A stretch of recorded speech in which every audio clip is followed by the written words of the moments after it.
Hi everyone, I hope you guys are well. Welcome to the 11th session of the Art Lounge Talks. Today I am extra excited because the person I'm inviting is my very own best friend who is extremely talented and she's doing very fascinating things.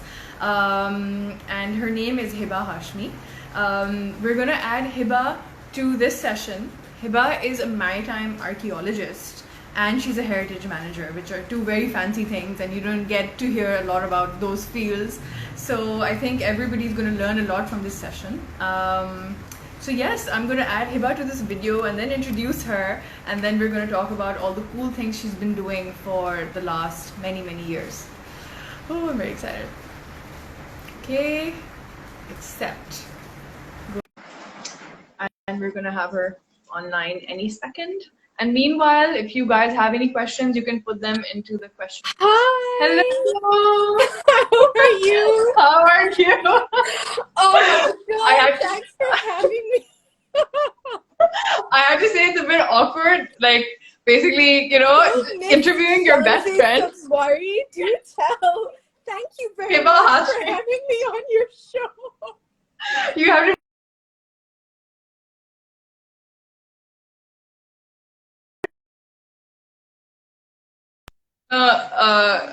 Hello? Okay, I think we're good. Now, I don't know whose internet to blame if something messes up, but also disclaimer It's fine. before the story, all characters in this show are fictitious and bear no resemblance to people living or dead. But I honestly, like, Ekto firstly calling you Shanze, I was like, I might as well be saying Miss Exactly. Shanze Sabzwari. Exactly. Like, so we don't even call each other by our names. Like, I don't call her Yeah. Hiba and she doesn't call me Shante. So that in itself is strange. God. But it's okay. We'll wing it and we're gonna act professional. We'll try at least. Yes, we will try. We will try to act professional. We will But try. I have to say, if anyone is expecting like a professional conversation, it's a good time to leave the theater and exchange your tickets to, I don't know, Love and Thunder. Tell that to Something Indus else. Cuba, Hiba. They're probably looking for. Okay. So what I'm going to do right now is I'm going to introduce you. I'm going to introduce you, okay? And then we're going to start off with the questions. Is that cool? Okay, yes. Okay, so prepare to listen to a lot of I'll just be like blushing. genuine tarifs about yourself. Okay guys, so Heba Hashmi is someone very cool. I'm going to read out her brief intro. Heba Hashmi is the co-founder and CEO of MAHI. And she's a maritime archaeologist and heritage manager with 7 years experience of working in heritage management in Pakistan. After completing her master's in cultural heritage studies / managing archaeological sites from University College London in 2014, she worked as assistant director at the Endowment Fund Trust for the preservation of the heritage of Sindh and was actively involved in the documentation projects across the province. In 2015, she began working as heritage coordinator at the Aga Khan Cultural Service, Pakistan, and later as project development officer at the Aga Khan Trust for Culture in Geneva, a role which involved coordinating the Silk Road's Responsible Tourism Initiative in Gilgit-Baltistan and Chitral. Very cool. Even cooler is that, okay, I don't know why my thing's a bit blurred, but even cooler is, by the way. Yeah, sorry about that. I don't know why that happened. It just went out of focus. Okay, so even cooler, then in 2019, Hiba received her fieldwork training certificate in Maritime Archaeology from the Balkan Heritage Field School in Bulgaria. And then she at the International Center for Underwater Archaeology in Croatia, and then the Nautical Archaeology Society in the UK. Then she moved back to Karachi, and she began establishing a platform for maritime archaeology for the first time in the country, and it's called MAHI, and we're going to hear all about it, and she's done such cool things. What she didn't tell you in this illustrious CV is all of the bouts of luck I had in the middle before any of this stuff could actually happen. That's fine. There was luck and magic and Disney and stuff at every turn. So please don't. That's good, and that's what I want to hear about, because people would want to know that sometimes you don't have to plan life from A to Z till the end. Sometimes you just have to go with your gut and things work out. Isn't that really cool? Yeah. Okay, so Hiba, let's go back to the beginning. Now Yes, tell so us let's about go back your... to 2003, the place to be. Oh, yes, yes. 2002. So let's go back Hi, to Asamai. your childhood. Okay, Hello. yes. Tell Hello, us about hello your to everyone who childhood. has joined. So many people. Oh my god. I saw lots of names Yeah, coming thank up, you. so this is really cool. Yeah, Okay, yeah, no, yeah. sorry, go on.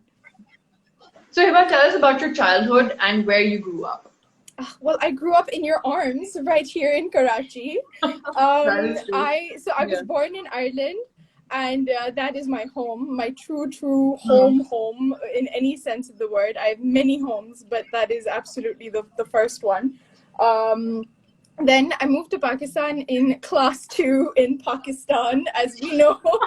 Winery reference. I had to bring swinery into this conversation. And then I met a fairy called Chandra Sabzwari, and then I met 3 other fairies in class class 4.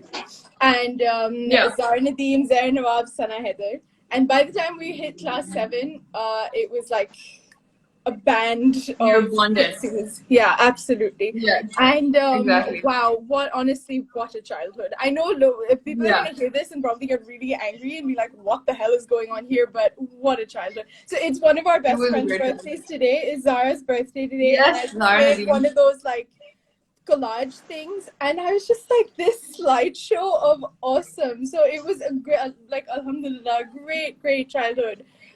Great childhood, so, like, chock full of memories, and yeah, we just had the best time. And I have to say this at this point, that like growing up, having this group of 5 amazing, ambitious women, and ambitious in like the nicest, most Disney sense of the word, it played such a major part, and I'm gonna say this, it's played such a major part in all of our achievements, like all of our achievements, not just mine, and probably not just yours, even for the others. And that is, I think that was the key ingredient, at least for anywhere I've gotten to in life, for sure. Like, and being there. Absolutely. And I remember when we hit A levels, we were like, boss, this is it, we're never gonna see each other again. And we were having farewell. Exactly. I don't know what we thought was gonna happen after college.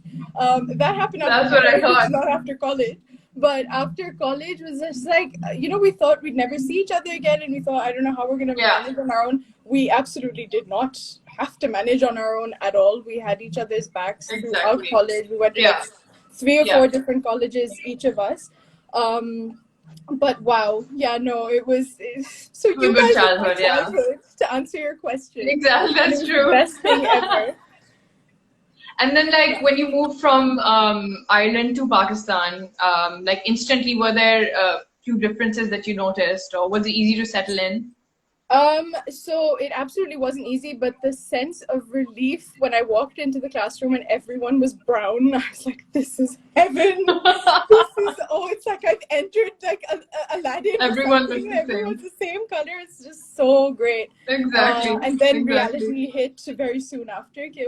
Just because they're brown doesn't mean they're all very nice. Exactly. So that was a bit of a shock. Like, I remember there was an adjustment period for the first 3 years, I want to say.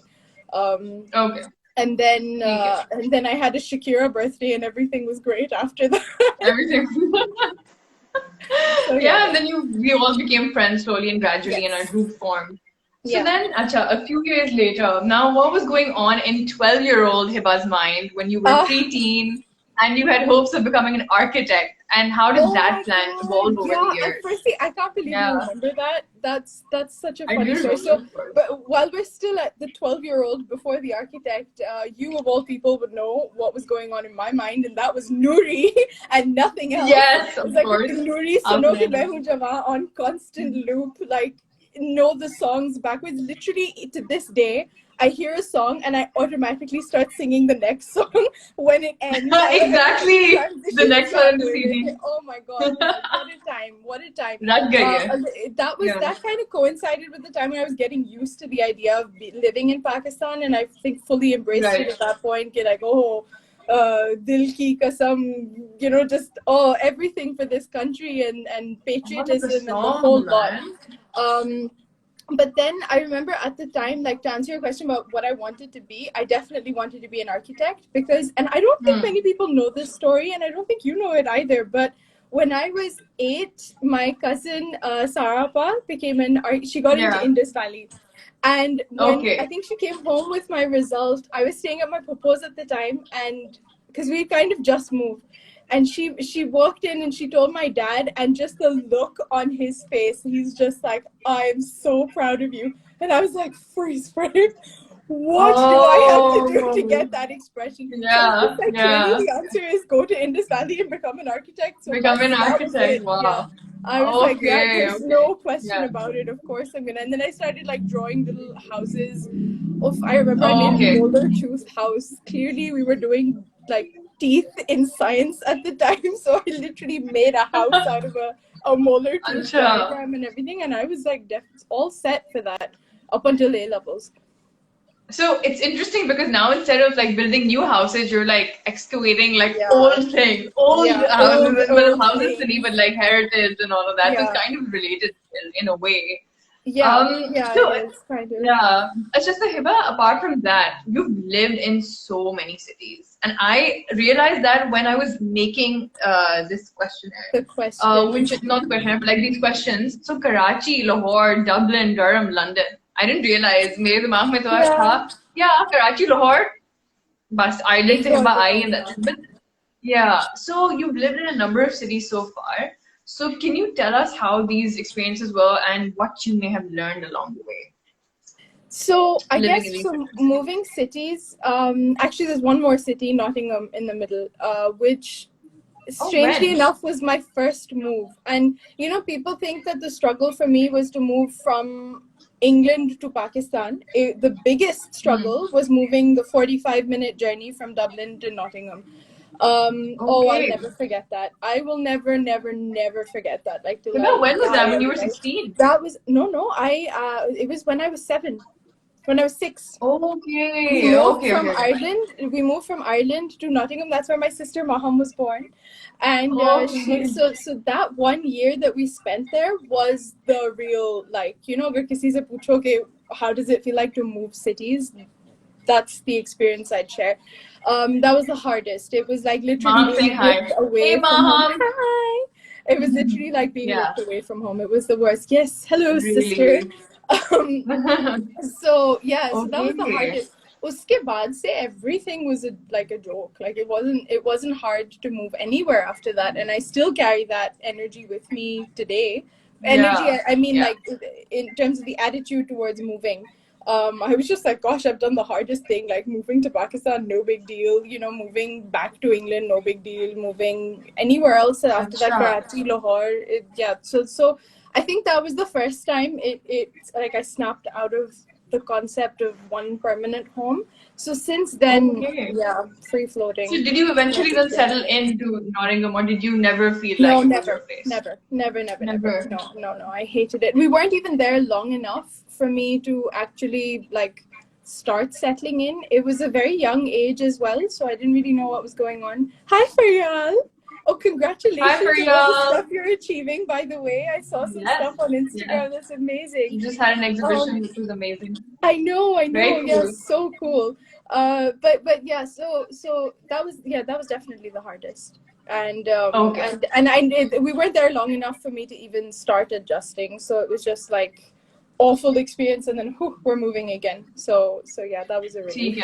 And what about within Pakistan? Like, how was your Lahore experience? Oh, amazing, so amazing. And again, you know this. So Shanu and I lived I know. Dream for 2 weeks in Lahore, where she came. So I was there. So again, backtracking. I moved to Lahore in 2015, end of 2015, to work for the Al Khan Trust for Culture.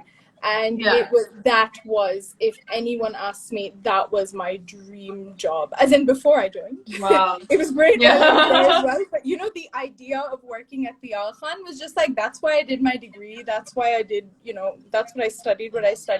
It was literally to join there. So I remember when I was applying to UCL, I was like, yeah, this is great. But I really want to work at the Al Khan. So if you could help me out, that would be great.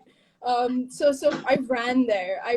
And I was just like, oh my God, this is going to be the best experience ever. And it was, in many ways, it was the best experience ever.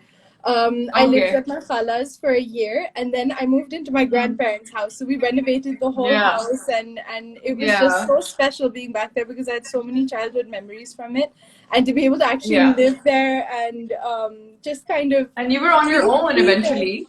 Yeah, I was. Like when you moved up to your khalas, it was just you. After my khalas, I moved there and I was largely on my own. But then not really, because my parents would keep visiting, my siblings would visit, you guys visited, which was so much fun. It was a lot of fun. A story from back then was January 2018. Shanzeh came over. She came over to do her art exhibition. I stayed with her for 20 days, right? Art gallery. And she spent 2 weeks on a charpai in my courtyard finishing her painting. And we're just like, can this last forever? It was the best feeling. And it felt, to me, Hiba, it felt like a residency. It felt like a residency. I know, that's what it was. Because and then you just make work there. That's what you do in residency. It was a lot of fun, and then we got to like go around. I love Lahore generally because of its heritage, and wo jo Karachi mein itna zyada milta nahi hai. So, and I remember you and I having our Ali Sethi phases there, listening to Chand Kitha and all of that. Chand Kitha. That was such so special. Just driving around, like driving was such a new thing back then because I think I was the last of the lot to learn. And finally, like the degree of independence you get when you're just able to move yourself around was incredible. And then just the two of us driving around that new bridge around the wall city was amazing. Gosh, so but in terms of like Karachi and Lahore, do you feel like this may be a controversial question, but like in terms of safety and in terms of other things like that, did you feel that there was a difference, or do you think it's pretty much the same? So again, without being controversial, Lahore is a fraction of the size of Karachi when you consider the whole Karachi, not just like defense. Because it's so much smaller, it's easy to like wrap your hands around it and your brain around it in one go. So and because it's smaller, it's more systematic. The population is to a degree more homogenous, so it's like largely the same community. Whereas Karachi is so diverse and it's very fragmented because of that. You have little pockets of that homogeneity, but not across the city. So you can't tie like Karachi to one community. But in Lahore, you also can't do that because there are many communities there, many sort of denominations and sects and stuff. But it's sort of easier. Everyone puts their Lahore identity before anything else. And they're very possessive of it. So because of that, that's kind of bled into the governance aspect of it as well, the way the government looks after the city and they look after it as a whole. And because of that, the roads are nicer and they're greener and they're cleaner. Definitely. It's completely different. So obviously it's a greener city. Exactly. So I love it. I absolutely love it. I still love it. I still think it's... But having the road safety is a bit of a question because while the roads are great, the people driving on the roads, not so much. Not so great, okay. Not like यहाँ के कोई बेहतर हालात है, but it's still like, I don't know. I guess there's a difference. I don't really see it. The one thing that really threw me off about Karachi was that there are no traffic lights at some crossings and you're just like, it's anyone's road, like anyone's road. Like, and like there's certain nights where there are no street lights on, so it's like I can't drive there and you can't see anything. That's scary, right? That's I guess a big city. It's a big city problem. So Hiba, is there a song or movie or piece of literature that's closest to your heart and that may have influenced your life in any way? And you can give multiple answers. Okay, I think I know where you're going with this. And I'm not sure. Exactly. Enlighten them with the story. Oh no.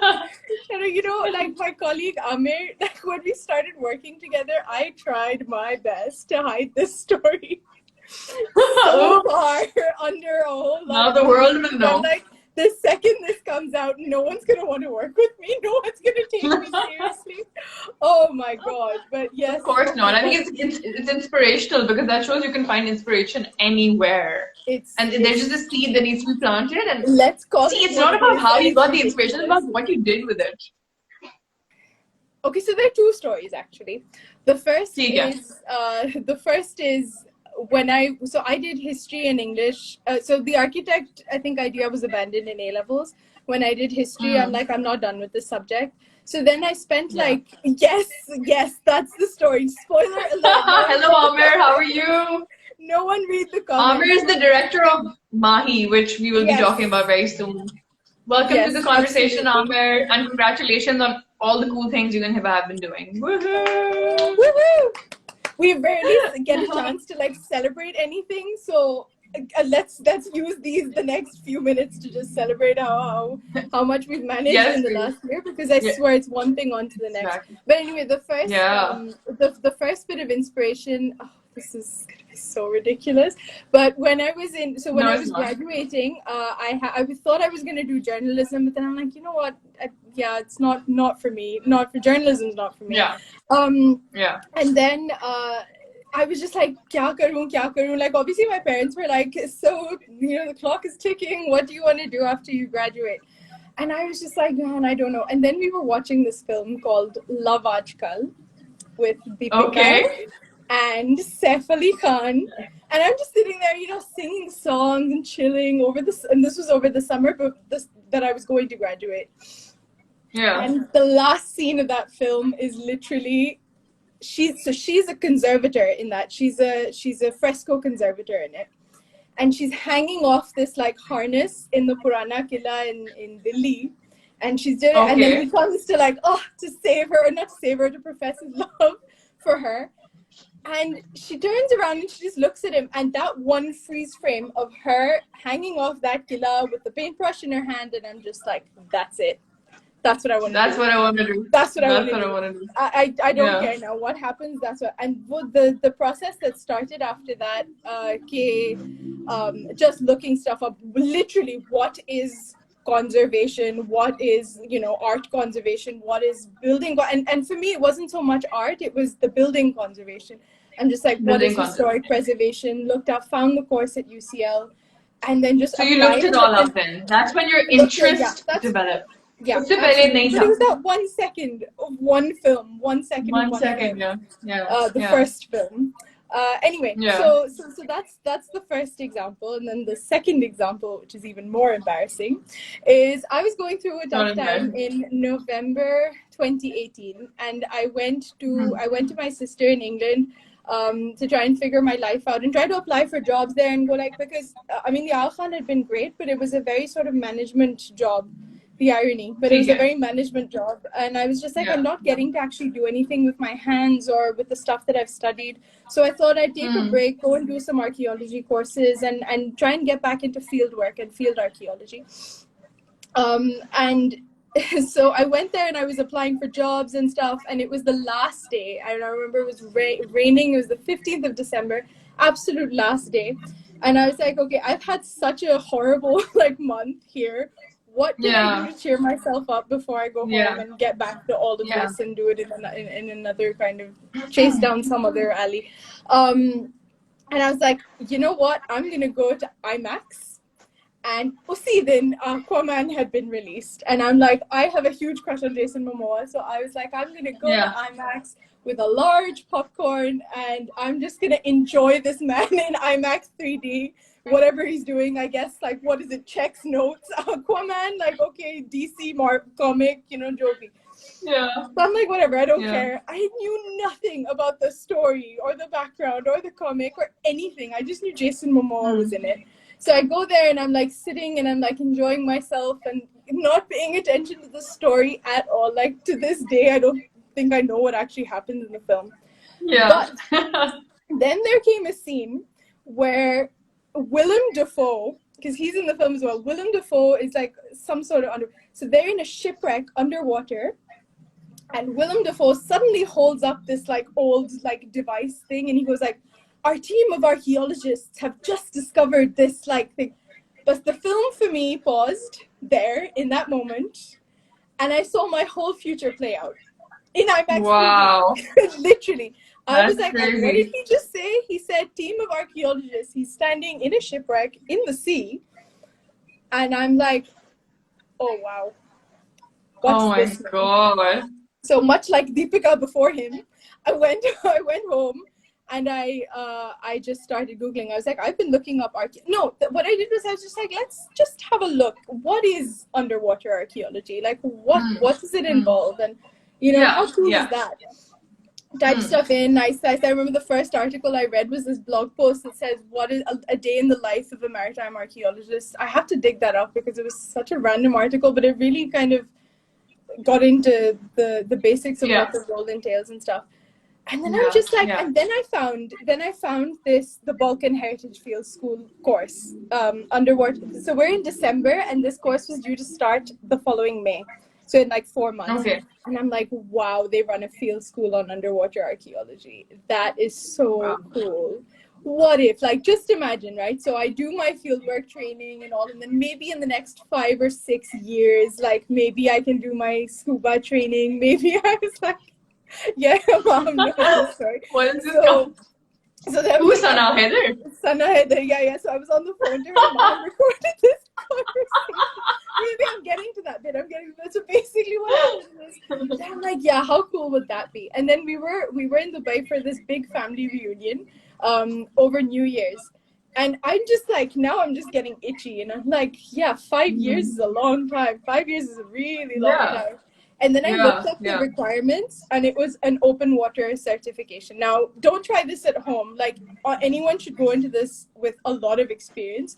But they just said you need open water. You need open water experience, and that's it. They'll teach you everything. What does that mean? The course. So that's your basic scuba certification that you can get. Okay. So that you can go into the water and dive without someone like holding your hand or chaperoning you or guiding you. You can go. And how many times had you done that before? Oh, I just had you scuba dived? I had done that twice. The just first twice. With you guys. The first time was with you guys when we went to Sri Lanka, and that was a joke. Yeah. I'm pretty sure that was illegal, whatever we were doing there, but that was the only kind of. And then I'd done it once more in Thailand with my friend, but again, discover scuba only, not an actual scuba like a dive on my own. So then they were like, right, they just need open water, and then I started looking up open waters in Dubai, and they're like, 3 days, that's all you need. And I was there for a week, and I'm like, you know what? The time is now. The time is now to do this. Wow. So I literally ran, and I'll never forget my instructor's name was Ronald, and I was just like, Ronald, it's you and me. You need to teach me everything you know in the next 3 days. Wow. And then I just did it. Yeah, I did the course. And you were comfortable with like scuba diving, right? Completely comfortable. Well, yeah. Like, it wasn't something that freaked you out or whatever. Any freak out. I'm asking because it freaks me out, like going deep underwater. Oh, no, absolutely not. Absolutely not. That didn't totally freak me out. The concept of diving is scary. Look, I'm not going to lie. It's not. I mean, you are risking your life going down. It's every and you do one wrong thing, and it can have a serious consequences. So that's not a joke. But like, other than that, whatever. Yeah, no, that's not a serious thing. But that's when Mom is quoting the Sana thing. So then I came back, and that's when the floodgates just open and the possibility. And I'll never forget, I was sitting there Googling maritime archaeology in Pakistan. Nothing came up. There was one little footnote that said, oh, the lost city of Dibble. We're still looking for Dibble that was lost in the water and blah, blah, blah. And I'm like, oh, that's like our Atlantis. And then I called Sana, which is one of our best friends, in Australia, because that's when I wanted to actually apply for a master's in Flinders, which is where Amir's done his master's from. I was like, oh, imagine doing like a course or something from there. And I was just applying everywhere. And I told Sana, I'm like, Sana, I'm coming to Adelaide. I can't wait. And she's like, I'm going to go back and discover Atlantis. And she was just like, yes, Hibi, yes. And Mom recorded that, and she plays that to me back, I think, 3 to 4 times a year. God, wow. Oh, it's so funny. It's so funny. And then she also has a video of me telling my dad all of this. And he's just sitting there going like, oh, where did I go wrong? So you told your parents your plan, and what did they think? Like, were they just like, acha dekhte hain, or were they like, yes? बेचारी का दिमाग तो बिल्कुल ही खराब हो गया. इतना था, अब तो बिल्कुल ही खराब हो गया. Like 100% gone. I don't think it can get any worse. And they're just like, you know what? Yeah, you go, girl. You discover Checknotes, Atlantis. So yeah, that but अब तो वो कितने proud होंगे about like, how far you've come. I'm sure. Extremely. Yeah. No, they're quite proud of me. So okay, so that happened, and you went to Bulgaria and Croatia, and you had a good time there. You learned so much. Then what Yeah. happened? Actually, or maybe I should. Amara saying, "Hiba, your spirit for Oh, life is so thank you, amazing." That is Amara. true. Thank It really you. is, Spirit and for I'm life. inspired like every day. Where did it go? Oh my god. It Spirit exists. for life. Oh, guys, It this is exists. being excavated. I literally, an hour before this, had to like shovel it up. Be like, yes, where is this thing called spirit of life? But yeah, good. I hope it lasts longer than So, this interview. so Hiba, now, I mean, either you could go into like what happened next and how Mahi was formed, or you could answer this question, which is that maritime archaeologist slash heritage manager. These are two uncommon and exciting roles that you've undertaken. Are these two roles sides of the same coin? Two sides of the same coin, and can you tell us what they entail? Okay, so this is a great question to answer because it actually leads into the whole Mahi story as well. So again, a Yeah, bit of a yeah, recap. My master's is in managing archaeological sites. By yeah. vocational training, I'm not actually trained as an archaeologist at an undergraduate level. Now, before anyone freaks out, before I freak out, every time I remind myself of this, is I get really scared. But what heritage management or what that master's taught me was literally how to do what I'm doing now, which is manage the conservation of archaeology rather than doing it myself, which I sometimes wish I could do. Just get into a pit and just like focus on one little thing. It actually trains you to have a bird's eye perspective over a number of issues, over how to manage a site, how to manage its conservation, how to fundraise, how to liaise with governments, how to build an organization so that these processes become more efficient and that they become more streamlined, and yeah, just generally like the stuff is managed better and more sustainably. I think sustainability was a key thing that we learned, like that it's important for us to not just preserve heritage for the sake of doing it, but actually ensure that it lasts generations, which is the main aim of conservation. And where did you learn this about? This was my Like, master's at UCL. this was your at Yeah, UCL. yeah. And as annoyed as I was, this is what I was doing at the Al Khan as well. They didn't know what to do with me. So when I first applied, they were just like, okay, so we have architects and then we have the management team. We have nothing in Yeah, between. Like, yeah, what are we gonna do yeah, with you? yeah. So then I kind of pitched a few things. I said, I'll sweep your floors. I'll do anything. So then they let me in and they put me on their management team, which was I guess a good thing for them to do because I got the full spectrum experience. Because I was on the management team, I got to Exactly. sit in on board meetings and like get the high level perspective, but then I was also preparing reports for them, which means I had to go to each and every person working on site, from the site Right. manager to the guy getting the supplies, managing the equipment. Every single person, I'd go and basically do a mini interview with them every month and collect all of what they did. So it was the best bird's eye perspective of the whole end-to-end process, and I learned a lot there. Right. Amazing. Because of what I learned there, I initially obviously wanted to just be the person in the corner of the room doing the work, but when I came back, and obviously, and I knew this going into it, that there is no infrastructure for maritime archaeology in Pakistan. Right. There's barely any infrastructure for archaeology in Pakistan. I'm sorry to say, we've inherited a lot from when we were under the British, and whatever they set up with the Archaeological Survey of India and stuff. That was great, and but it's very outdated, and it was for a very specific purpose. It wasn't for the conservation of our heritage or the definition of our heritage. I mean, how does a brand new country define their heritage anyway? Is it just borrowed stuff from what we were? Is it just geographical? Where does it end? Or how do we define it? So a lot of that stuff is ignored in our legislation. A lot of that stuff is ignored in just the practice of archaeology here. So I was just like, okay. Do you know if anyone ever tried though setting up like a maritime archaeological institute? Look, Do you know if anyone ever? Not that I know. I have to say, there has been excavation along the coast since the the 20s, when since again under the British, people have been surveying the coastline very closely, recording ruins, recording any archaeology they're finding there. It happened post-partition in the 50s under F.A. Khan. So this I'm talking specifically about Bhambor, which is a site on our coast in the Indus Delta. So there's been work that's been happening there, which is technically maritime archaeology, but under the banner of the discipline of maritime archaeology, not really. Again, I'm sorry if someone has tried and I don't know about it, but from our knowledge, I don't think so. You guys haven't heard that. Okay. So what is the best, A, best, and B, most difficult thing about being a maritime archaeologist, and that too a female one in Pakistan? And more power to you. Super cool. Worst. I can definitely start with the worst, which is all the admin that we have to do. Oh my god. Can I get an amen from somewhere in the comments? But it's the admin stuff that's really hard. And by admin, I mean literally setting up the company, managing the bank accounts and the finances and the regulations and the SCCP and the FBR and the constant kaleidoscope of regulations that are changing now on a daily basis, literally. That is the absolute hardest part, dealing with the regulations of being a company. Now, I could be selling jewelry and it would probably be just as hard, but it's actually it's harder with archaeology because it's a profession that people aren't really aware of. So we get, and it's also because we're maritime archaeology. It's a bit of both.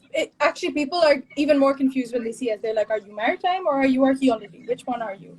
Where do we put you? You know what?" So it's an education and it's a kind of application at the same time. Asking them to help us out, do stuff. Sorry, that didn't make any sense. But basically, that's the worst part of it. And I think that's the worst part of any job. I don't know if there are people who live for admin work and they're just very actually there might be some people who love it, but that's definitely the worst part. And what was your other question about the best part? What's the best part about being a maritime archaeologist for you? So lots of it. I think for me, the best part is definitely the fact that it's happening for the first time in Pakistan, which is so cool. That is so seeing cool, us, definitely. and now again a moment of celebration, but just the seeing Pakistan ka naam roshan hona in international stage, true. On an international stage. And please mention some things that you guys have done. The MAHI, international stage ki jo baat kar rahi ho. So we've presented at some conferences. That's been really cool. The fact that we got the project that we're doing now, and the family of projects that we are a part of because of that, the Arcadia Fund was helping us with our first project, the Inventory of Maritime Archaeology in Pakistan. That's really cool. And just honestly, there's a range of stuff that you can see on our website, and we're working it up slowly, and people are responding well to it, which is great. And by people I mean people who are really well versed in the subject, and people who are specialists in the subject. They're looking at it, they're getting excited. I think that's the best part. And then when honestly that kind of oh my god moment of when you find something, or when you find something on aerial imagery or in the water or in the historic sources or anything, that kind of aha moment. I live for that. I love that. I'm sure. So my next question, it's possible that you've answered a little bit of it, but it is that you and Amir Bazal Khan established a platform for maritime archaeology for the first time in the country, which is MAHI. So again, you've answered a little bit, but you can elaborate if you like. What are the challenges of starting your own company in Pakistan? And that too, create something that isn't done before. Challenges. I'll go back to the admin stuff. Just setting setting up an NGO, setting up, getting the finances and stuff in order. And by finances, I don't mean fundraising. I literally mean dealing with bank account stuff, dealing with regulations. How did you learn this stuff? Because if you didn't have any experience in this, right? Or would you say that your previous experiences throughout life have somehow prepared you for this? Okay, Or did so Amir have such an experience, or like someone both else of you us, took advice from? literally both of us. I mean, we've both got plenty of experience in heritage management. Amir's worked for the Australian government, so I mean, doesn't get more Okay, official wow. than that. He's been on the Yeah. other side of this. Okay. But Pakistan is just a special place when it comes to government regulations, and Sure. it's literally, we learned everything we know. Like sometimes I look at something or someone asks me a question and the answer just comes out like, you know, a sentence I've uttered over and over again, and I amaze myself. I'm like, where am I storing this extremely useless piece of information in my brain? And Wow. you know, tax. Okay. Like, knew nothing about the regulations or about any of that stuff, because all of our stuff so far has just been cut at source. We didn't really have to do anything. Like, they even held our Yeah. hands through the filing process as well. So just understanding numbers, understanding tax and how things are calculated, like the number of things we've had to Google. If you pull up MAHI's Wow. Google search history, we will be extremely embarrassed, because like the basic stuff that I've Wow. Googled in the process, but it is That's learning on the fine. job. Yeah.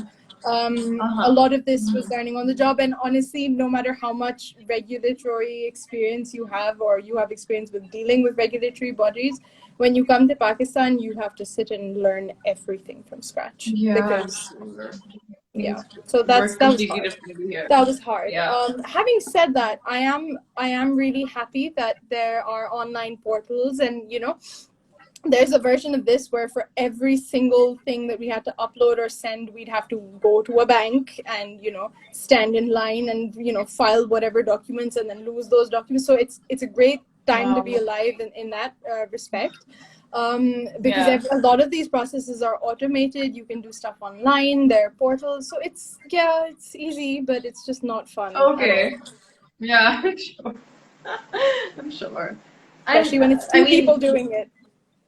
I Now we know, have right? help. But Now we have help. Now can we you have tell us help. a Now little we bit have about help. your And it's been team, a though? great. Oh, you have, like, Okay, how well, many people do you have in your team? Yeah. our team has Yeah. grown and then shrunk suddenly, which has been really depressing. So we started off with Oh, Tara and Vera, and they were amazing. Vera, obviously, I think a lot of people on here would know Vera.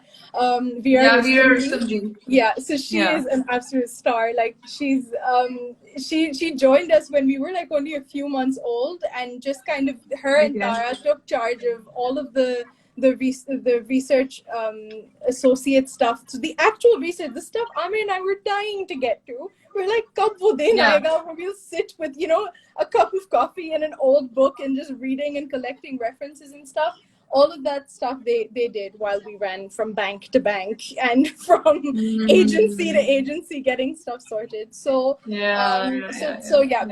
had Tara and Vera, but then Tara left for her master's in May. And she told us this before she left, but you know, it was really sad to let her go, because I'm we had such a sure. great time and such good memories, and you know, they actually put so much work into putting it all together. Then we got Usman, who is our field coordinator, who is also part of the Olive Ridley project, and they conserve turtles. So that was just organization to organization. It was a great kind of, you know, shared experiences of working in the water and diving and all of that stuff. So he's got real links to the fishing communities in Sindh and in Balochistan to a degree. Okay. So it's great to have him as our field coordinator. Then there's Miza, who joined us as our intangible cultural heritage. Oh, there we go. Lots of red tape. Every expert has a different opinion. Oh, so true. So yeah, basically, so then Miza runs our like intangible cultural heritage stuff, and she collects oral histories, and you know, that's all. It's just been so great seeing the kind of stuff that we've collected from the communities. And then we had Sadun, who set up all of our GIS stuff, geographical information systems. So every kind of like Google Earth and any kind of geographic point that we record is part of the geographic information system. He set that up for us. He trained our team how to use it and how to, you know, pin stuff from aerial imagery. Such a star. Gone on to do his PhD in Spain. I'm like, these are things you can't even convince people to stay, because you know, they're doing, mashallah, such amazing things.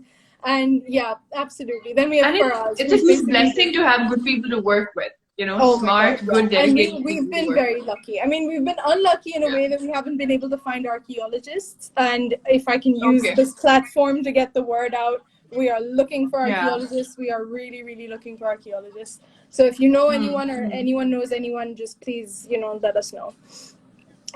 So basically, Thank you, I hope I mentioned everyone. Faraz is basically keeping our admin stuff afloat these days, and he's been such a huge help because we've been able to share some of this annoying admin stuff and accounts and all of that stuff with him. So that's been a relief. So yeah, small team, really, really nice people. It's been such a great time working with them. And my dear sister, so if you go, the nepotism that runs in Mahi, I swear to God. What? So if you go on our website and you like what you see, even if you don't like what you see, I don't care because I love it. That was done by Maham, my sister Heba Hashmi, who graduated in computer science. She did what? What did she do on the website? She made our website. What? She made our website. Yeah. She made our website. I saw it. It was great, Mom. Congrats. It's an amazing website. So I did not really know that. Kind of slave labored her out of that, but yeah. That's amazing. You guys are a super talented family, by the way. Like I have to say about the Hashmi siblings, Hiba, Maham, Zain. They're like multi-talented. They एक चीज नहीं 100 चीजों में अच्छे हैं, and they're like all-rounders. So they're great at everything. No exaggeration. No, that's very sweet. We're just very entertaining. That's true. Which is a great thing. But yeah. Wow, Hiba, that's amazing. So can you tell us about a day in your life? Like from you don't want to know. When you wake up, when you sleep, an average day. We do want to know. Let me tell you. I don't know who Shanu is. I don't know who Shanu is either. I meant Shanze Sabzwari. Let me tell you. I have literally lived in a jail cell for a month with 40 people, no food, no water. If you wanted food or water, it was a 1-hour boat ride away, and wo boat weather ke hisab se kabhi chalegi, kabhi nahi chalegi. And I did that for a month. Yeah, whatever. Point is, I lived in a jail cell. That was harder than managing a household in Pakistan.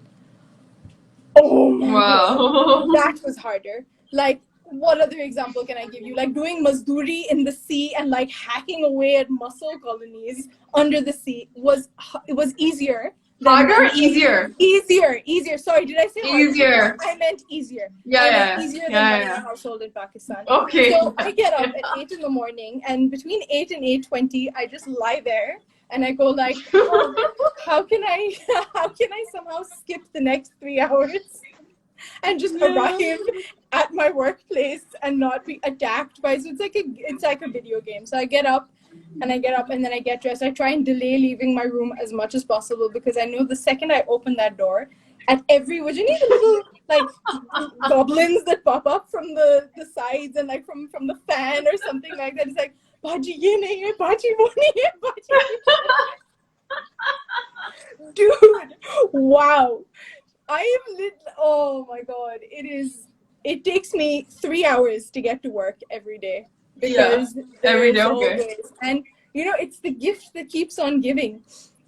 Literally, it's the gift. It's like one day, so you fix it's like one of those, whack-a-mole games where you have to whack. Yeah.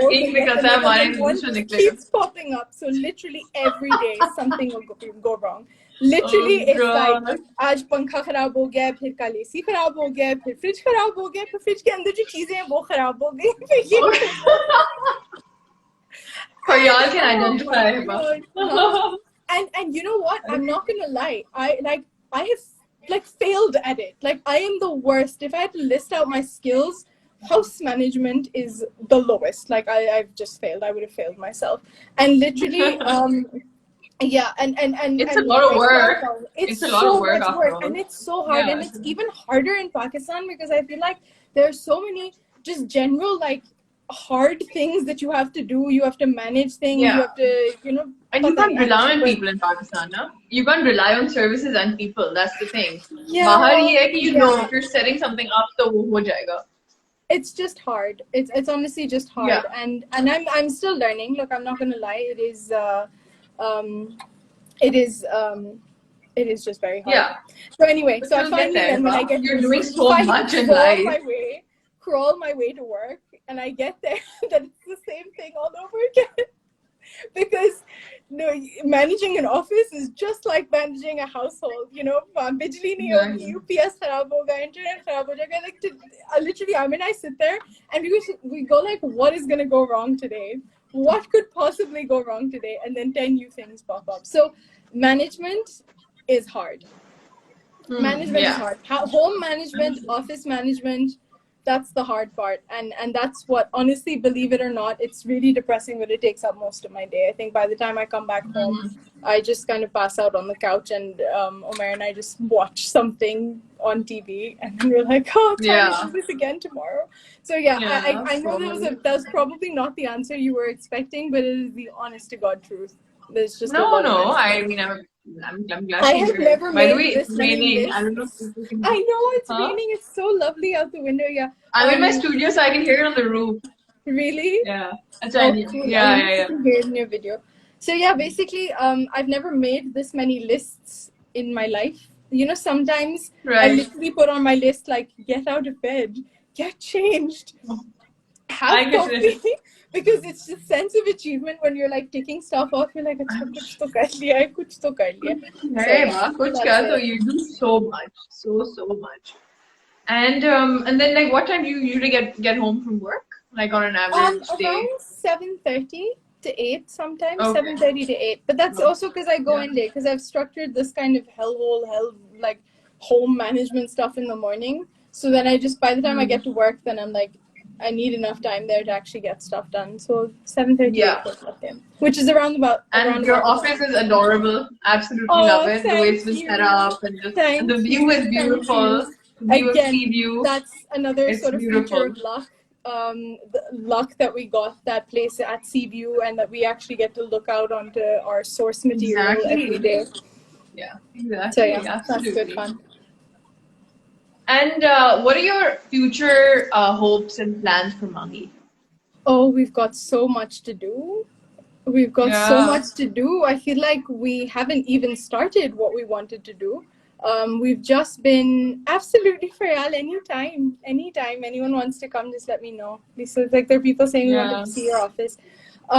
So basically what sorry, what was your question? What's our future? So our future is to actually do the stuff we want to do and not be embroiled in management stuff all the time. But honestly, it's to move our IMAP project forward, to do a lot more field work. We do multiple kinds of field work. We do the diving, obviously. We do terrestrial field work, because a lot of people think that what we do is just underwater. It's actually maritime archaeology. It includes coastal and intertidal archaeology, which is on land. So it's just like, for example, maritime infrastructure like lighthouses, or fortifications around the sea that would have interacted with a lot of ships, or just trade coming in from maritime routes.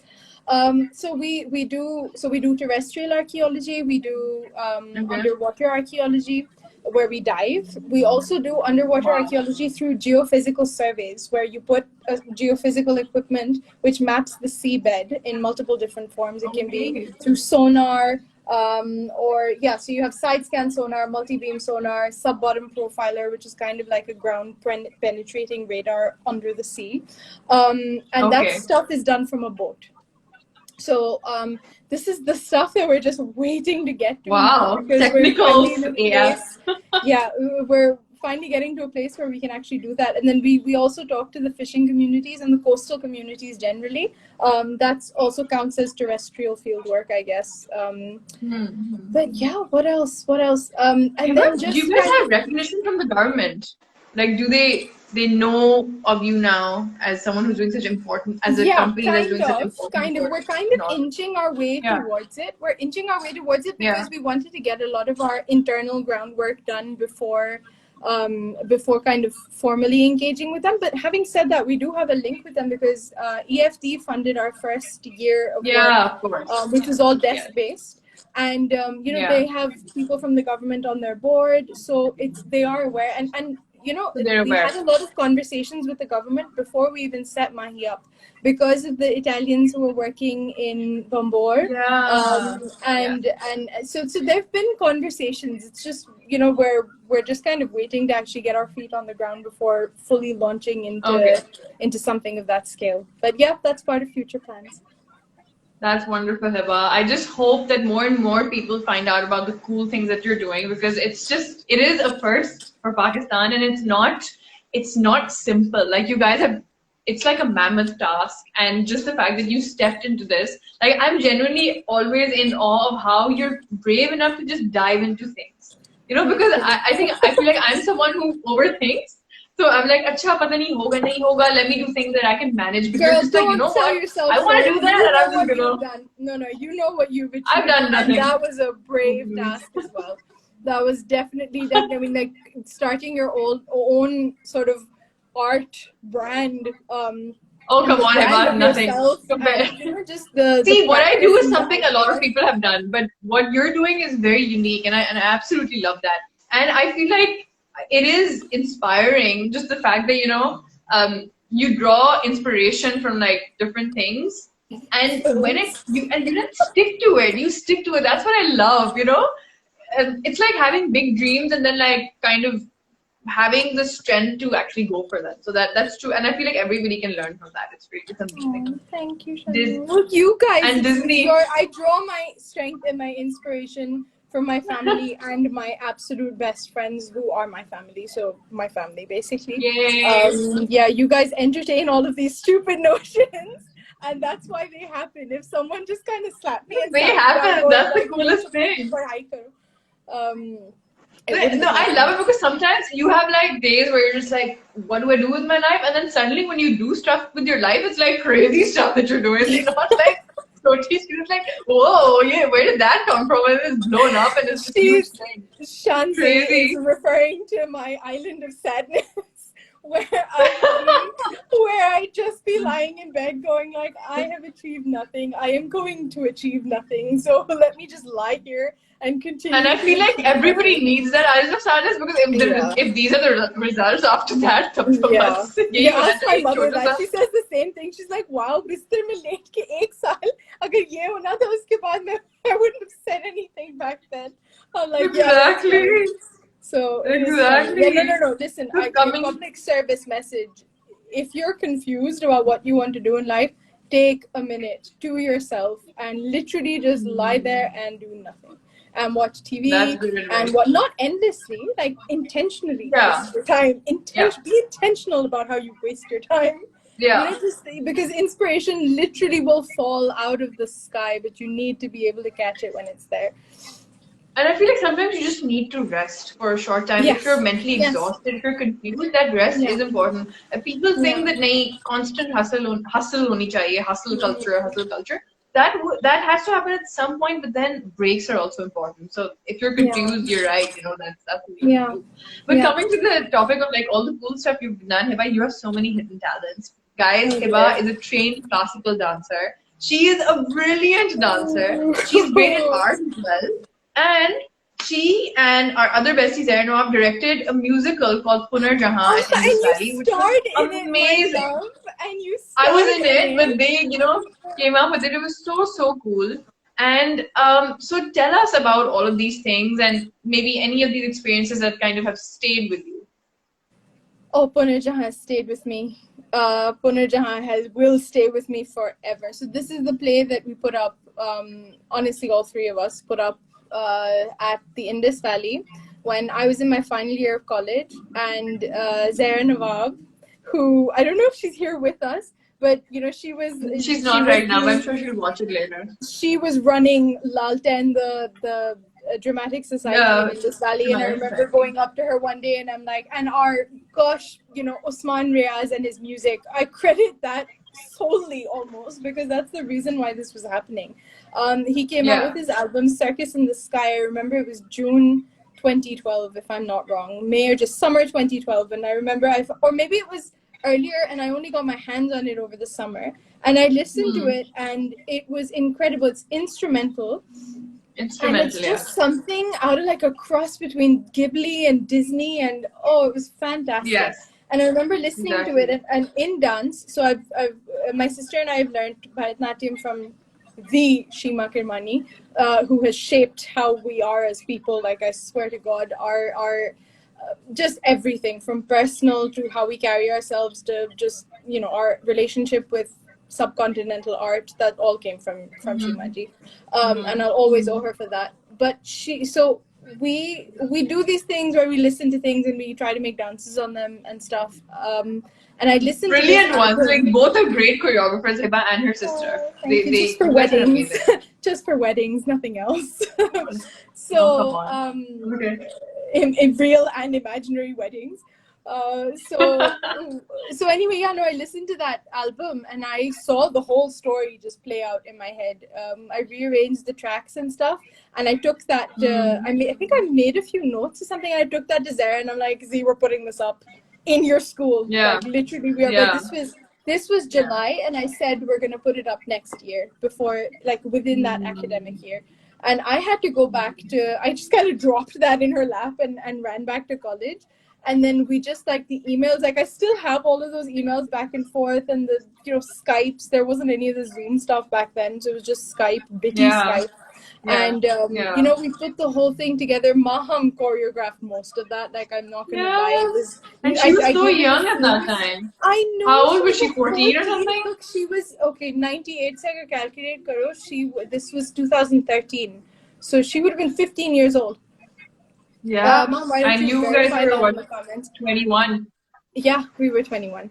Yeah, we were 21. 21. Yeah, 21. We had just turned 21, but basically the whole thing just came together beautifully. Zara was managing everything on ground in Indus, the direction, the, teaching them. And I don't know if you remember this, but half of Punarjahan practice was just acting lessons. We didn't actually start working on the story until December. Yeah. And July to December was just acting lessons, expressions, because, again, for people who don't know this, it was a mime. It was a dance mime. So there were no words, no dialogues. The whole thing was danced and acted out, the whole story. Yeah. And the music, really gave us a leg up with that. We didn't have to do much because it was just so beautiful. Yeah. But the whole story was told. And it was a complex story. Like, it was, it was a dead city that was brought to life, and then two people fall in love, and then they realize their differences, and then the whole community tries pulling them apart, and then, obviously it's a happy ending. But it was, a difficult story to tell through just expressions and props and dance. We managed it. I'm still that's literally, like, if I'm dying and someone said, what are you proud of? The first thing on that list would be Punarjahan, because it was amazingly much done. fun. Amazingly it was so much fun. Yeah. And I wish we had, I think Faryal asked that there's a video for it. I think with Dukti Bhi Rang Mein wo karte hain na? So much drama. I don't know what you do. But what's that muhavra ke Dukti Bhi Rang Pe? Jalti pe tel. That's what it is. There are two versions of it. Like, take your pick. Yeah, we don't take your pick. It's that was. Unfortunately, वो नहीं है. Don't mention. But pictures हैं. Pictures बहुत हैं, and I will never forget Haseeb. Salute to Haseeb for the pictures that he and frankly everyone else took. Mashood and I think there was someone called Shani. I don't know their name. Shan maybe. Shani Ali. That was He took some fantastic. All of these people took some fantastic videos. And not videos. That was so. Pictures. Yeah, so that was a lot of fun. That was a lot of fun. It was great. That was mostly, again, much like this interview, just an excuse to hang out with friends and do cool stuff. We can't sit still. We can't sit still. When we're together, like, we have to be doing something or the other. And Hiba, isn't it cool that I feel like that was sort of it maybe came from the plays we used to make as children. So since we were like 11 or something. You know what, Shanna, why don't you tell us? I've been talking for the last hour. Why don't you tell us about the plays? Okay, firstly, welcome Zara Nawab. We were just talking about Punarjahan. Oh, I can't believe she missed all of that. We just spoke about Punarjahan. But you can go back and rewind and see it when she posts it. But, mwah, hello, and hello, so we were just talking about... We were just talking about Punarjahan. Now we move to the thing that I think that kind of... So one of the fun things we would do as kids was to be creative together. And how were we creative together? We used to make plays. And how cool was that? We would come up with stories and direct them. And one of us would have a video camera. And we just like enjoy that way. Oh. And I feel like that thing is sort of, it's one way or the other, it's added so much to our lives, whether it's Yes. literally in our careers or like Yeah. somewhere at the back of our mind, that idea of performance and telling stories. Telling You know, I feel stories. like Telling telling stories. And stories. Z Yeah. will be able to Z will be able to add to Yeah. this about telling stories because she is a storyteller herself. You know, she's an Exactly. actress now, mashallah. Again, that was Yeah, another one of those mashallah, with their Aquaman first type stories. feature film out. Yes. Khel Mein. Khel Mein. If Got a anyone great hasn't role seen in it, that. you have to go and watch it, literally. And Oh my it's god, just, if in fact Derek, if you want to join for 5 minutes, I could add you to this live session, but if you're prepared, so you can write it here and I'll add you and you can, you know, we can talk a little bit about our childhood. But can let you me know add here, 3 okay? people? Can you add 3 people? You can add up to Really? 4 people. Oh my god, Yeah, that's so yeah. cool. Oh, let's just Yeah. get So everyone. Zara, let us know here if you're ready. If not, it's okay. I know it's very last minute. But if you are, then let us know, okay? So Yeah. बचपन में हम ये चीजें करते थे, and Hiba, you and I used to record our voice. Do you remember we used to have this tape Yes, recorder? And my friend. So okay, so I'm gonna tell this story. We after school, so we were in the convent of Jesus and Mary, and Shanze lived right. It still doesn't roll off my tongue saying your full name. She used to live right next door to school. So because I had siblings and their time to be picked up was later, I'd go to Shanze's house directly from school, and that half hour, it was literally like 20 minutes or half an hour, and the amount of stuff that was achieved in that 20 minutes. We had our own radio show. She had a tape recorder. And that's what this is a manifestation of, by the way. That radio show. Exactly. Back then, we were, how old were we? That's We true. could have been more than 11. And we sat there and what was made it? Our own we ads. Did our own commercials. Yeah, we did our own ads. We'd, what on earth would we talk about? I don't know what we talked about. I think we'd pretend to be Noori, or like one of us would pretend to be Noori, the other one would be interviewed. But stupid harkatein. Then, like, you know, you're right. The things that we did in childhood, they did manifest later on. So, like, when I was 19, I interned at a radio station. I totally wanted to be an RJ. So, you know, I feel like you can tell earlier on in one's childhood, like, you know, what you're interested in and where your interests lie. And then eventually they somehow do manifest in your life, in one's career or whatever side पे जो भी आप चीजें कर रहे होते हैं उनमें चीजें निकलती हैं. So it's quite interesting to see that. And no, I have to add, because कभी-कभी नहीं भी निकलती. They come out when you are in an environment that's fostering that creativity. We had the 5 of us, and by extension, we had our families as well, that actively encouraged this stuff. You know, it was so easy to shoot something like this down. So easy to shoot it down. And no one did. Like, no one did. We didn't shoot it down for each other. Our parents didn't shoot it down. Our siblings were our little minions, and they'd like do our biddings and stuff. So it was do our biddings. That was the most exciting part about growing up, is that we just fanned each other's flames. And that's it. Yeah, absolutely. So, Hiba, is there any life-changing experience that you'd like to mention here? Life-changing experience. Gosh, but we've talked about a lot of life-changing. We did. You're right. But like, I think I'll mention 2 things. Life-changing experience was traveling with you guys. And I'm only realizing how life-changing that anytime. In our 20s, like start at 20, end at 30.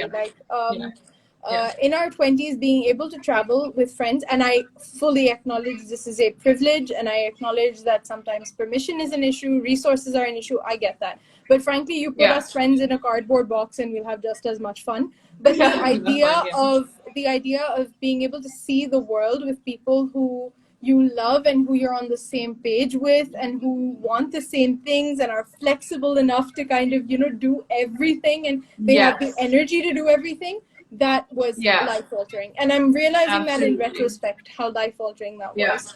Another life-changing thing that happened, I'm not going to lie, is getting married. That was life-altering. And that was life-altering in a way that I didn't expect. it was like for the first time truly encountering responsibility, and it made me realize just how chill we were before then. Oh my god, yeah. So true responsibility. Yeah, of Just course. not being able to just look after yourself, but being able to like look after another person or accommodate another person in at the same time. That It's a was big deal. that really, like, I feel Big like my deal. life drastically changed after that. Yeah, absolutely. And kudos to you for managing so many things together, you know. God. That happened at the same time. MAHI was Marriage. registered within a month of me getting married. So Exactly. life has And never been the too big. same. Yeah. Exactly. These are really big changes, and you've managed them so beautifully, and come through so well. So I'm really proud of you. Thank you for being there. I'm clapping for myself. Yes, good job. Absolutely, It's been hard. It's been hard, and it's not been an elegant transition, by the way. I don't want to come across as bade aram se ho gaya. It was hard. It was hard. True hard work. This was it. Yeah. Post this transition, Right. it was very, very hard. As in, when I say hard, I don't mean like difficult, but just it required work that I am actually proud of. Anything before this, I'd pass off as I was lucky, right place, right time. Not much work went into it. It was just like a bit of a laugh, whatever. This was actual hard work. Yeah. Absolutely. And Hiba, what does family mean to you?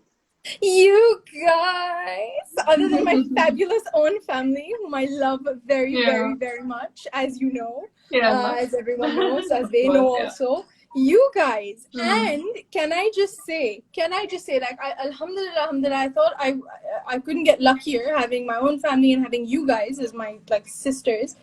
My husband's family has just been the greatest surprise. Like, all of his cousins are around his age, and I just saw, and I think I'm still in shock by just how wonderful they are. Alhamdulillah, mashallah, and just everything. Because itna unke saath maza aata hai. It's just been so great. So that's what family, and truly, in the true sense of the word, his family is what family really is. Like, the way they look out for each other, because we've kind of been a little isolated in that we've largely hung out with our friends and stuff, and I have like cousins whom I love, but I haven't been able to spend the kind of time with them, both on my dad's side and on my mom's side, who I haven't been able to kind of grow up around them. It's just been little flashes here and there, but these guys, though, they're on another level. They are, there's so much love, mashallah, and there's so much very close-knit family. So they're an inspiration. So if you want to know what family is, you ask them. Don't ask me. Wow, that's amazing. And that's a huge blessing as well. I know. Mashallah. I know. Yeah. Acha, Hiba, can you recall a funny incident from your childhood or recent past? Funny incident from my childhood?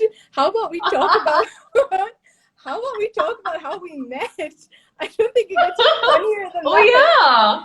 Why not? Yeah, that was a really cool story. Get funnier than that. I love the story. Why don't you tell the story? I've been talking for ages.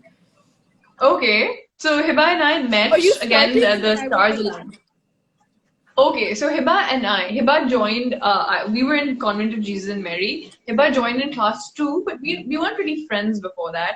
I think you did attend one of my birthdays before we officially became proper friends. Like, why would we be so shy if I had attended your birthday?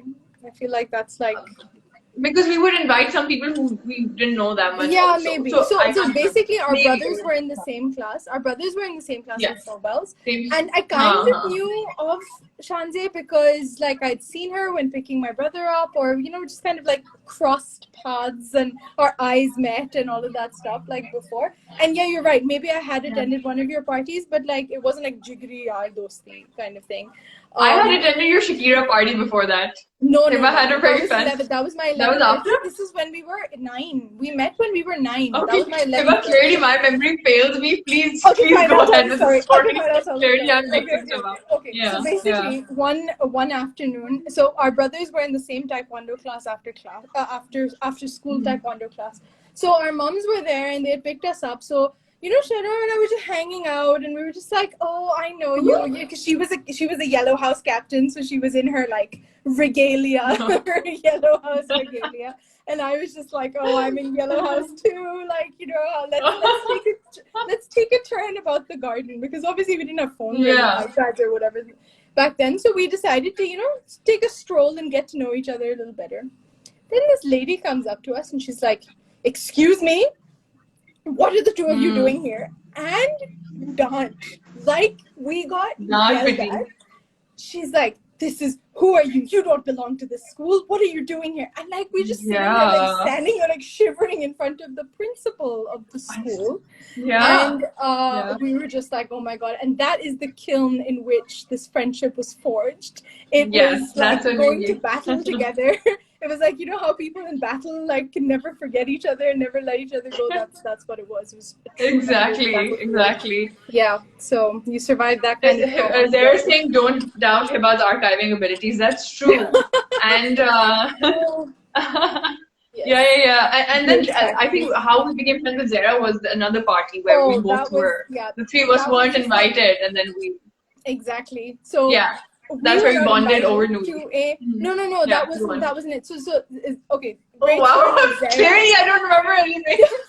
I remember this like it was yesterday. Like literally, the first time I met our friend Zara was when she came in, like I think a month before the exams or something.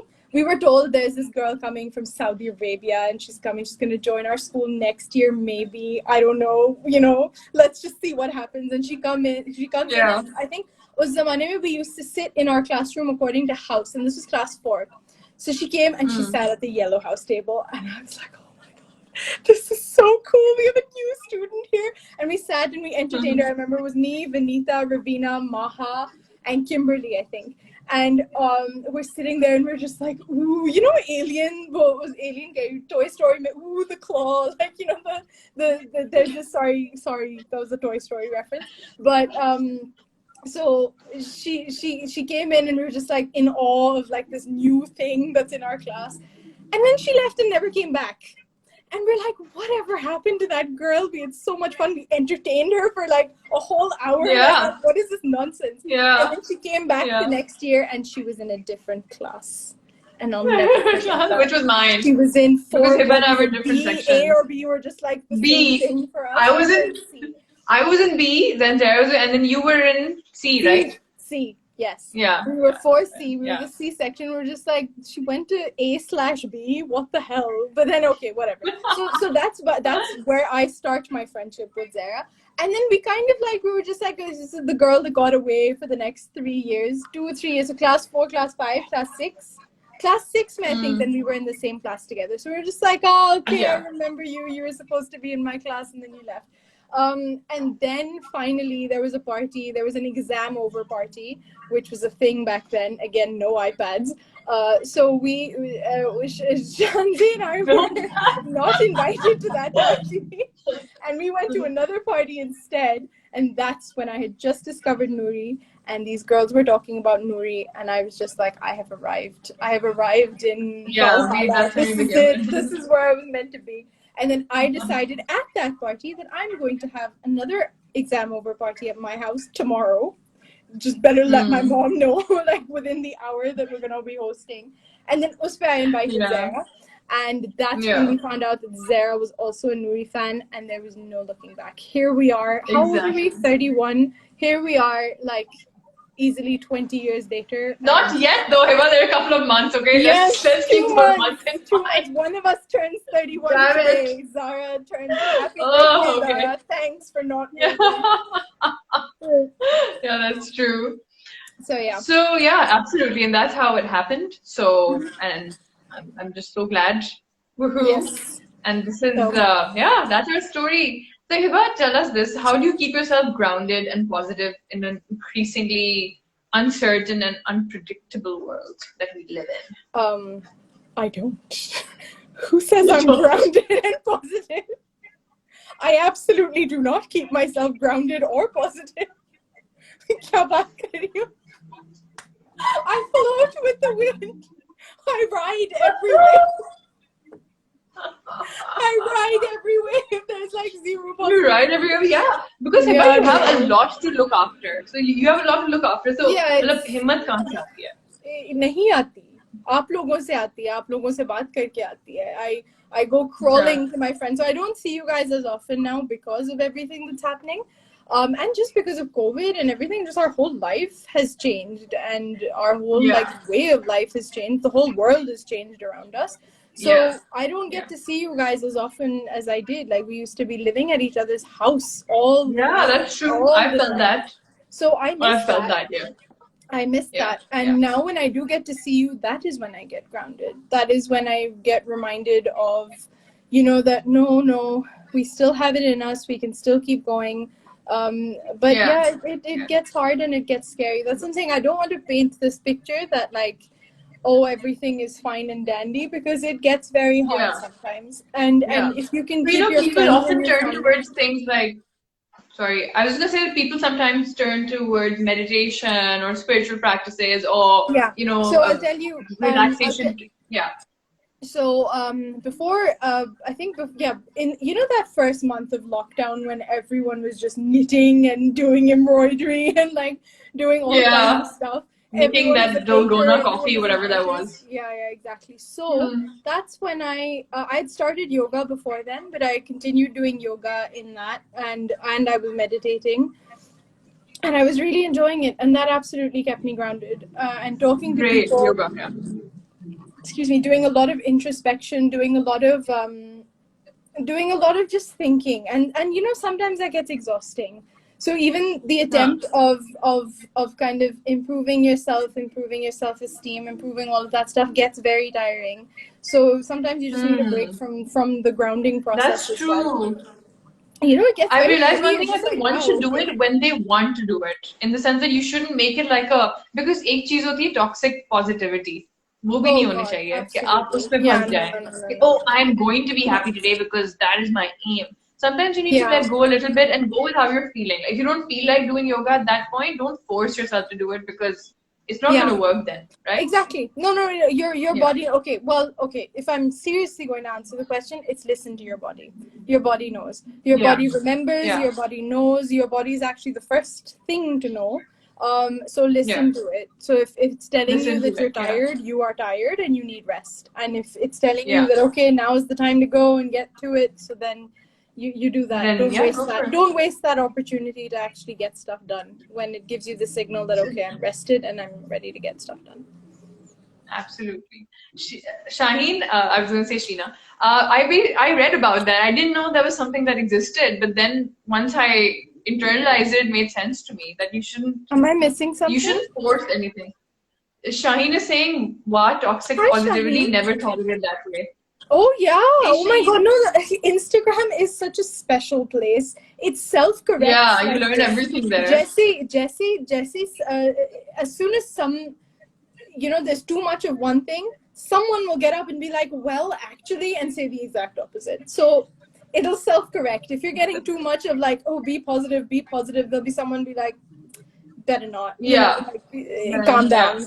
Be real. And when there's too much be real, then it'll go back to be positive and all of this stuff. So it's self-correct. Yeah. Absolutely, that's true. Okay, Hiba, now it's time for the rapid fire. Not the most original segment, but let's be a little Am I going to get a Karan Johar hamper after this? Karan Johar hamper? Yeah. Okay, fine. I will prepare one for you. In fact, it's already prepared, but for that you have to be here. Great. I will come and pick it up after this interview.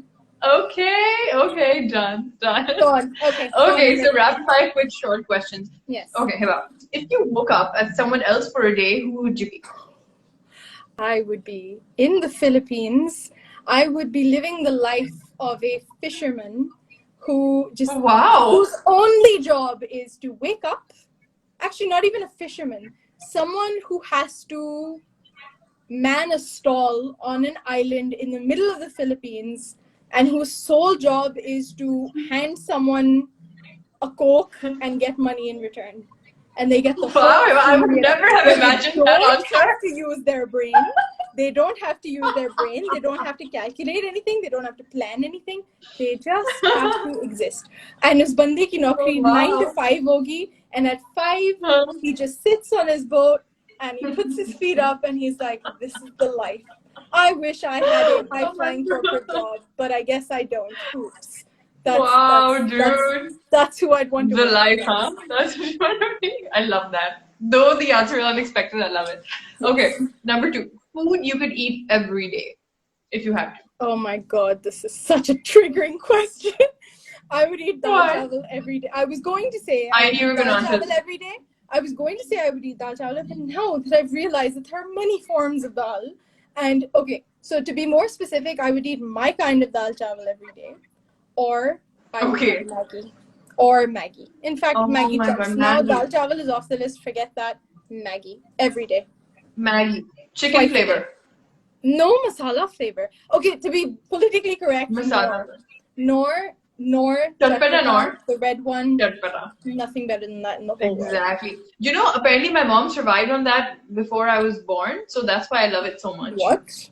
I'm sorry. That's what she ate the whole time. More chaat masala flavor predates Chatpata. us. Chatpata flavor predates us. Yes. It's very old. Oh my Apparently. God. Wow. My mom's probably like, what the hell are you thinking? Wow. No. That's what you do. More power to you, Sarah Auntie. If you did that and you produced Shanze, like, we should all be doing that every day. Literally every day. Fortifying our bodies with Nor Chatpata. Yeah. Lol. Okay, so question 3 is an archaeological site it's your dream to work on or in. Oh my God. Anything. Any shipwreck in the Great Barrier Reef. Okay, no. To be more specific, a shipwreck that has been found as part of our project that links us to the international maritime trade, and that's something like the Beltong shipwreck in Indonesia, which had like Arab stuff on it and Chinese stuff on it. I want to work on that project. Or like the Esmeralda in Oman. The basically Vasco da Gama's ship when he crossed the Cape and made it all the way to India. So one of his ships sank near Oman. I want to excavate that. Okay. Wow, I'm sure you will. Manifest it, girl. Shaheen Singh, Titanic.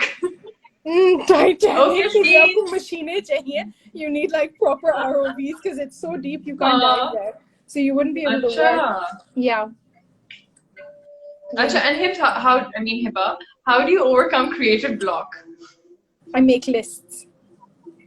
I make endless lists. I will make a list about anything. And yes, that's how I get over it. Literally every single thing goes on the list. And in the process of checking stuff off, you feel good and you're like, oh, I can do this. So, Acha, who's your current favorite new Pakistani artist? Hassan Rahim! Oh my God. What's your favorite Hassan Rahim song? These days I'm loving the song Faltu Pyar. These days I'm loving. Oh my God, that boy can sing anything and I will love it. Literally. It's but awesome.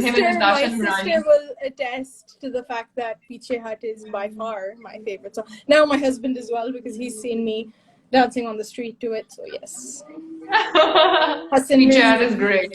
Piche Hat. Oh my God, dude, I'm sorry. Coke Studio this year was on another level. Totally. Atif Aslam and Abdullah Siddiqui go fantastic.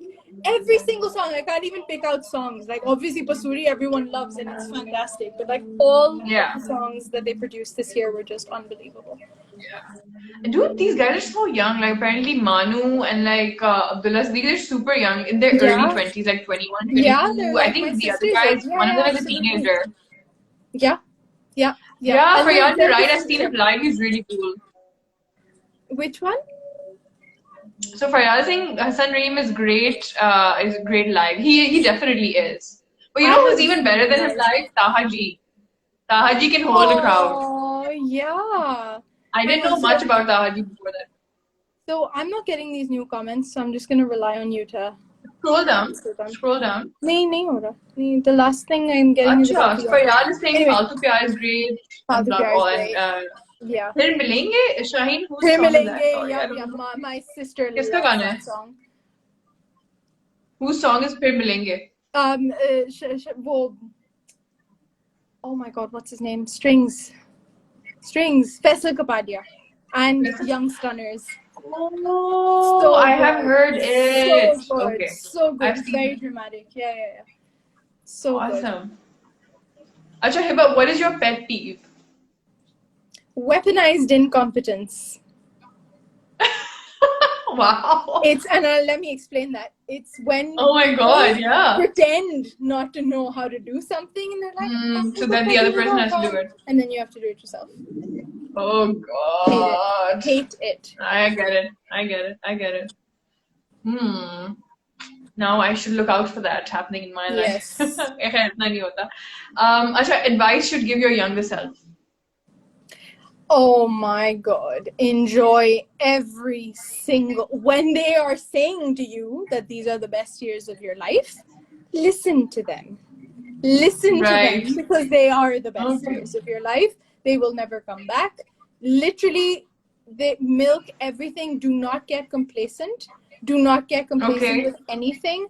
You're not fat. You don't need to lose weight. You are absolutely perfect the way you are. You don't have to pine over anything. It happened. Life will happen. Enjoy the moment, sort of a thing. Oh my God. Not enjoy the moment. Enjoy that moment, that particular set of moments, because they were so great. And you know what, I'm saying that probably if I knew that back then, I would have gotten complacent, or I would have just been like, oh, whatever. Well, you know, maybe we had a lot of fun because we thought that the stakes were high, or we thought that, you know, it was only going to get better from there. But yeah, I definitely live every moment, and don't fuss over things that don't matter. Yeah. Okay, that makes sense. What scares you? Oh my God. Losing my enthusiasm.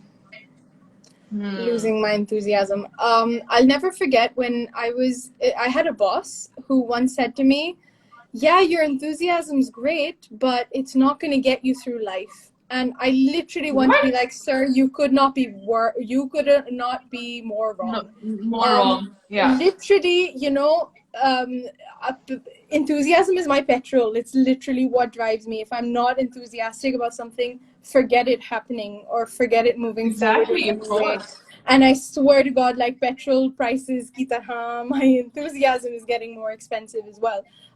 It's harder to come by, it's harder to sustain, and it terrifies me that one day I might not have it, or I might lose it. And the thing is, I have lost it in the past many times. You've seen this.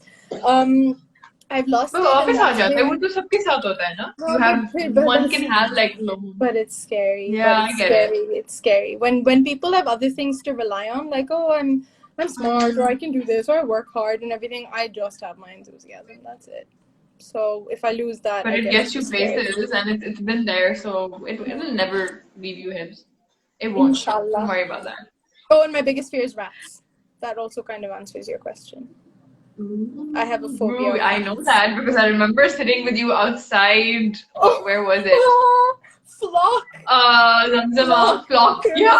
Flock. Oh my God. Hiba would shriek suddenly, and I was like, and then I realized there was a rat there. That's when I learned this new thing about you. Yes. Asha, what do you feel is the most special thing about Pakistan? Oh my God. It's potential. Endless potential. It's a blank slate in so many ways. We are literally 75 years old. Anything you do here anything you do here that isn't like very common, even within fields that are common, anything you do, it's most likely that it's being done for the first time.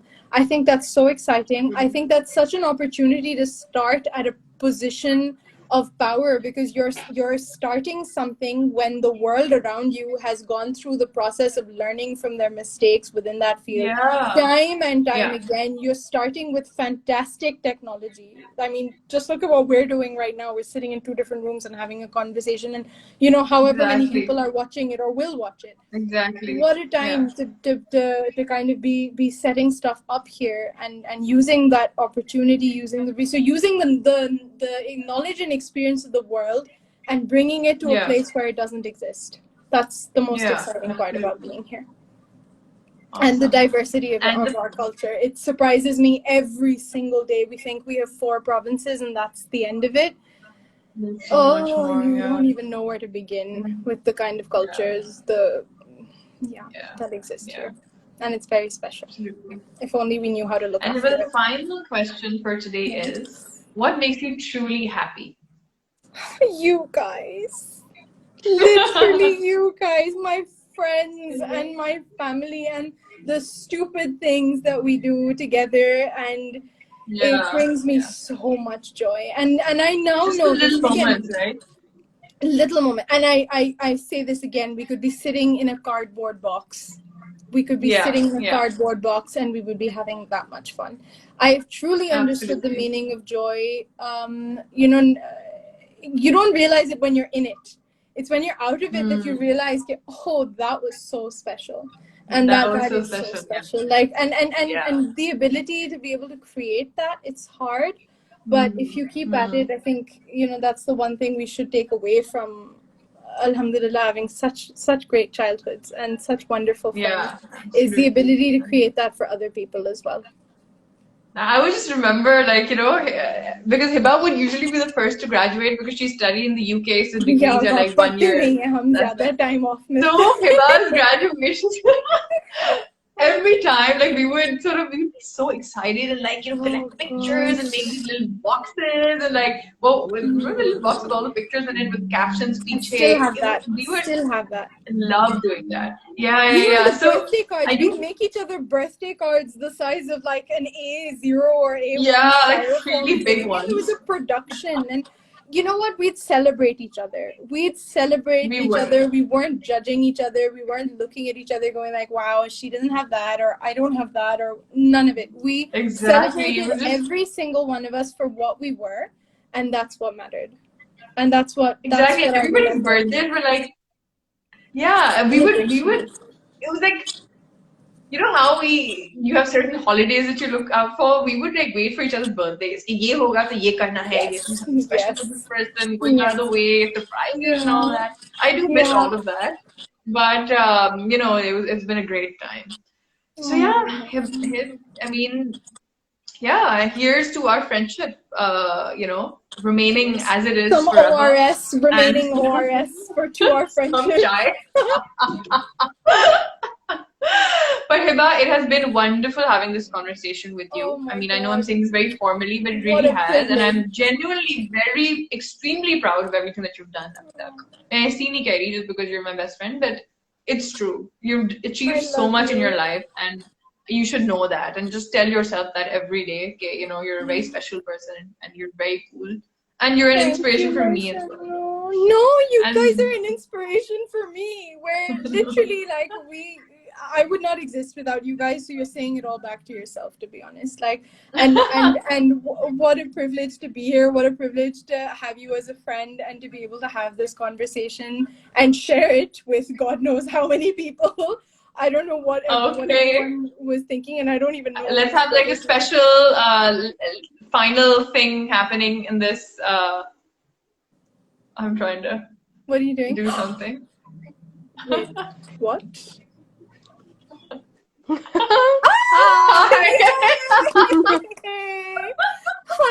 Hello.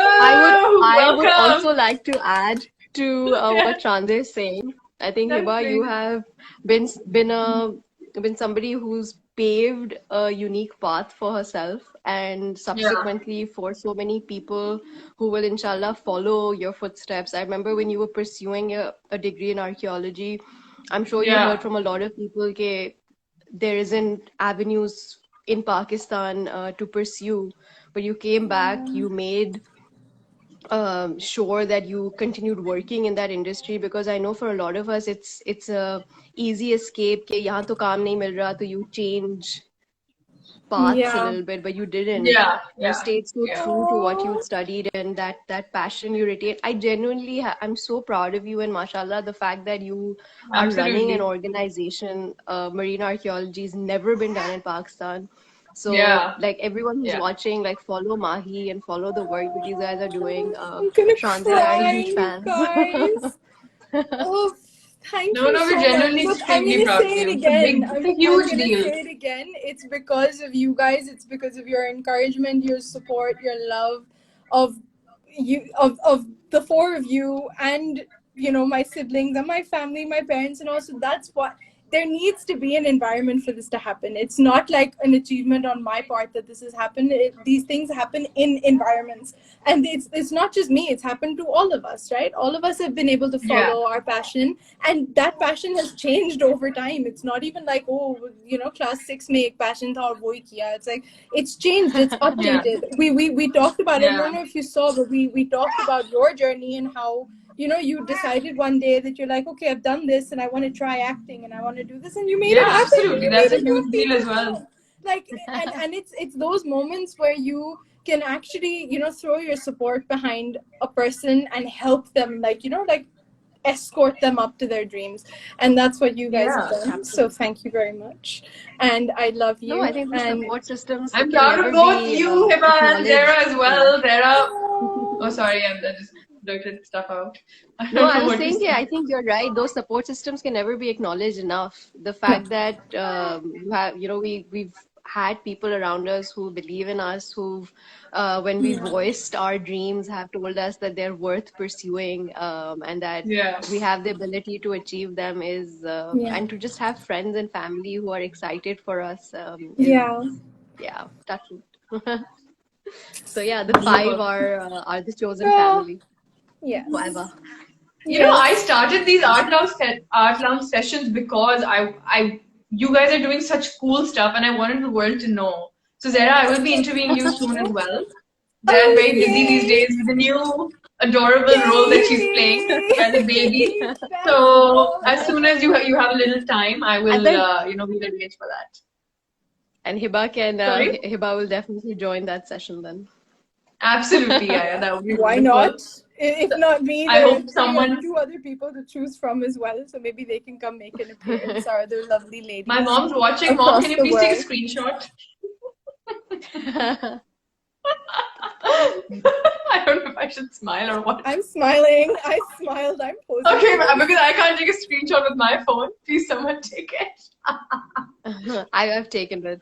I don't know. There, if you're taking it, just let us know. Oh, Okay, I'm cheers. so glad you did this. 1, 2, 3. Okay.